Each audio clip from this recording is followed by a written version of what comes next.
Sir ये देखा गया है कि जो लोग ज़्यादा पूजा पाठी होते हैं उनके साथ भूत प्रेत से जुड़ी समस्याएं सबसे ज़्यादा होती हैं। उनके घर में प्रेत सबसे ज़्यादा वास करते हैं। उनके परिवार में सबसे ज़्यादा भूत प्रेतों का वास होता है। ऐसा क्यों होता है कि पूजा पाठ भी कर रहे हैं और फिर भी घर में भूत प्रेत की परेशानियां हैं। जगह जगह चौकियों पर वो घूम रहे हैं, किसी को 5,000 रुपये दे दिए, किसी को 11,000 दे दिए, पर फ़र्क नहीं दिख रहा।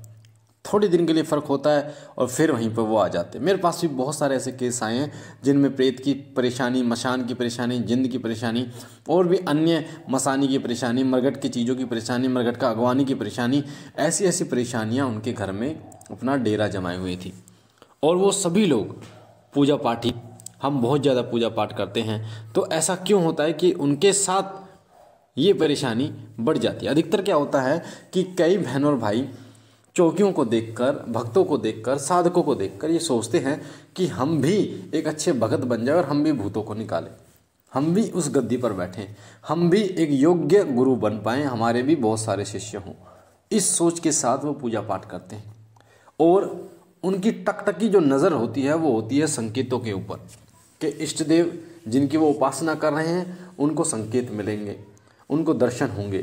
तो उनका सारा ध्यान सेवा में नहीं होता, मंत्र जाप में नहीं होता, उनका सारा ध्यान ये होता है कि अभी उनको कुछ सपने में दिखा, अभी उन्हें कुछ अनुभूति हुई, सारा ध्यान इसी चीज़ पर रहता है। और फिर वो गलती क्या करते हैं, वो गलती ये करते हैं कि कभी उन्होंने किसी से भी ये बात करी, किसी ने बता दिया 2 लौंग का भोग दे दो, किसी ने बता दिया जायफल का भोग दे दो, किसी ने बता दिया रक्त का भोग दे दो अपनी उंगली काट कर, किसी ने बता दिया लड्डू का भोग दे दो, किसी ने बता दिया दारू का भोग दे दो। तो इस तरीके की जानकारियां वो इकट्ठी करते हैं और सवारी चाहने की उम्मीद में या फिर शक्ति प्राप्त करने की उम्मीद में वो इस तरीके के भोग दे डालते हैं। कई नहर के किनारे भोग दे दिए, कई चौराहे पर भोग दे दिए, कई अपने घर में भोग दे दिए, जिससे क्या होता है कि नकारात्मक शक्तियाँ उनके घर पे आनी शुरू हो जाती हैं।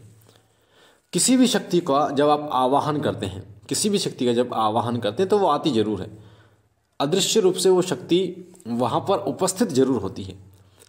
अब ये आपको नहीं पता कि जो शक्ति का आवाहन आप कर रहे हैं उसके जगह पर कोई और शक्ति भी वहाँ पर आ सकती है। जैसे मेरे साथ हुआ था, मैंने आप बीती घटना पितृ साधना के वीडियो में बताई थी कि जब मैं भटक रहा था गुरु के लिए, गुरु ढूंढने के लिए, तो मुझे जो लेडीज़ गुरु मिली उन्होंने मेरे को बताया कि 5 ईंटों को इस तरीके से स्नान करा के और आप बैठा दीजिए तो आपके पितृ बैठ जाएंगे। और मैंने ऐसे ही किया और जितना मैं पूजा पाठ करता गया उन ईंटों की, यानी पितृ समझकर, उतना ही मेरा घर बर्बाद होता चला गया, काम धंधा बिल्कुल ठप हो गया, यहाँ तक कि घर में आटे तक की नौबत हो गई। फिर मैंने जब उनसे पूछा तो उन्होंने पूछा देख के देखा कि जो पितृ हैं वो तो वहाँ नहीं बैठे हैं, कोई प्रेत वहाँ पर बैठ गया है। अब आवाहन तो किया था पितरों का, पर आ गया कोई प्रेत। अब ये तो आपको नहीं पता, ये तो आपका गुरु आपको बता सकता है। ये आपको नहीं पता कि प्रेत है या पितृ है, और आप पूजा करे जा रहे हो किस उम्मीद में कि पितृ दर्शन होंगे, आपके पितृ प्रसन्न होंगे। तो नकारात्मक शक्तियाँ जो होती हैं वो जितना आप उनको भोग देते हैं वो उतनी बलवान होती है, और जितनी वो बलवान होती है उतना ही आपके घर में परेशानियां उत्पन्न करती हैं। काम धंधे को रोक देंगी, बीमारियां ला देंगी, बुद्धि हर लेंगी, लड़ाई झगड़े करा देंगी। क्यों? क्योंकि वो बलवान होती हैं।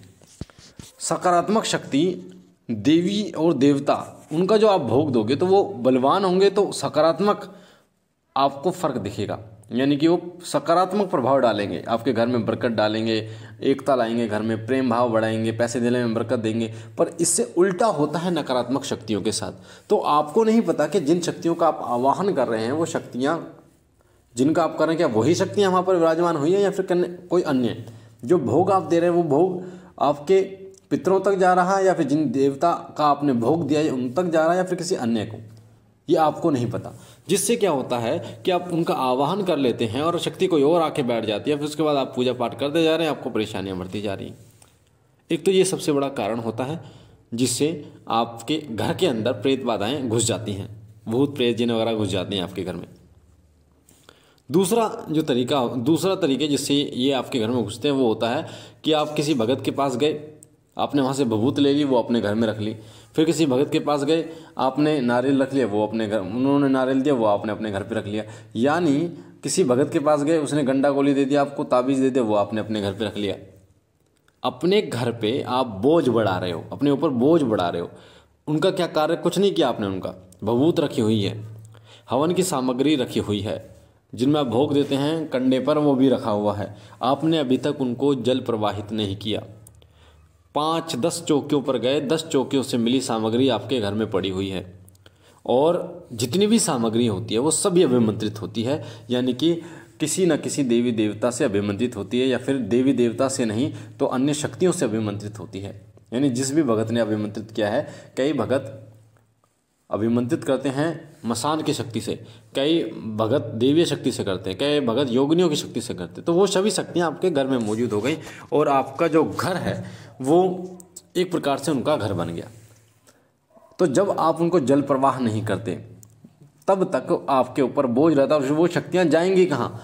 फिर वो शक्तियाँ आपके घर से ही भोजन ग्रहण करती हैं, आपके घर से ही भोजन ग्रहण करती हैं, और एक नकारात्मक प्रभाव डालती हैं। क्योंकि जिस कार्य के लिए आपको दिया गया था वो कार्य तो आपने किया नहीं, फिर वो आपको यानी आपके घर को खाना शुरू कर देती हैं, और आपकी बरकत को खाना शुरू कर देती हैं। और ये चीज़ें आपको कोई नहीं बताता, इस चीज़ के लिए विशेष रूप से ध्यान रखिए। तो जितनी भी आपके घर में सामग्री है, किसी भगत के आपको भभूत दी है, किसी भगत ने आपको गंडा गोली दिया है, बदला है, पड़ा है, इन सभी को, गंडा वगैरह है उनको जला दीजिए बाहर, घर के बाहर। भभूत वगैरह को जल प्रवाहित कर दीजिए। जो हवन की राख है, हवन की जो राख है, यज्ञ की जो राख है, उस सभी को, या फिर जो भोग देते हैं आप कंडे पर, उस सभी को जल प्रवाह कर दीजिए। अभी आज ही कर दीजिए, तो आप देखेंगे आपको फ़र्क दिखे। जब आप जल प्रवाह करेंगे, उसके बाद गंगा जल का छिड़काव अपने घर में कीजिए, तो आप देखेंगे कि आपके घर में फ़र्क दिखेगा। उसके बाद कपूर जरूर जलाइए। कपूर जलाने से एक सकारात्मक ऊर्जा आपके घर में आती है। कपूर से देवी देवताओं का वास होता है। शाम के समय कपूर जरूर जलाइए कोने में। अगर आप पूजा पाठ ना कर पाएँ, आप आरती ना कर पाएँ, तो कपूर जरूर जलाइए कोने में। एक कपूर की टिक्की जला कर रख दीजिए, या फिर आप घर का जो मेन दरवाज़ा होता है उसके सीधे हाथ पर आप कपूर जला सकते हैं, बाहर की तरफ, अंदर की तरफ भी जला सकते हैं, कोई परेशानी वाली बात नहीं। इससे सकारात्मक ऊर्जा आपके घर के अंदर आती है, आपके शरीर के अंदर आती है। तो ये कारण है जिसके कारण आपके घर में भूत प्रेत बाधाएं प्रवेश कर जाती हैं। और एक चीज़ और बता दूं, महत्वपूर्ण बात, कि अगर आप किसी एक भगत के पास गए हैं और उसने आपको कुछ ताबीज़ गंडा दिया है, काला धागा दिया है, वो अपने गले में डाल रखा है, आपको ऐसा लगा कि इससे फ़र्क नहीं पड़ रहा, आप दूसरे भगत के पास गए, उसने भी आपको गंडा गोली दे दिया, उसने उसका भी आपने गले में डाल लिया, तो होगा क्या? दोनों की शक्ति जब मिलेगी तो कार्य नहीं करेगी। एक भगत का ही गंडा गोली जो भी पहने, ताबीज पहने, वो एक भगत का पहने, बदले ना। अगर जिसका पहन रहे हैं तो पुराने वाला उतार दे, ताकि उसी की शक्ति कार्य करे। तो ये थी बहुत महत्वपूर्ण जानकारी कि जो पूजा पाठ ज़्यादा करते हैं उनके घर में भूत प्रेत क्यों प्रवेश कर जाते हैं। मुझे आशा है ये जानकारी आपको पसंद आई होगी। अगर आप पहली बार हमारे चैनल पे हैं तो वीडियो के नीचे जो लाल कलर का बटन है सब्सक्राइब का, उसे दबा के चैनल को सब्सक्राइब कीजिए, बेल आइकन को दबाइए, घंटे के निशान को, ताकि जो जानकारी हम डालें वो सबसे पहले आपको प्राप्त हो। वीडियो को लाइक कीजिए, शेयर कीजिए और बहनों और भाइयों तक, ताकि और लोगों तक ये जानकारी जाए और लोग भी इसका फ़ायदा उठा पाएँ। बाबा भोलेनाथ से मैं विनती करता हूँ कि बाबा आप पर सभी पर अपनी कृपा बनाए रखें, आपकी झोली भरते रहें, आपके घर काम में बरकत रहे, तमाम खुशियाँ आपकी झोली में डालें, आपकी इच्छाओं को पूर्ण करें। हम मिलते हैं एक नई जानकारी के साथ, तब तक के लिए ओम नमः शिवाय, ओम नमः शिवाय।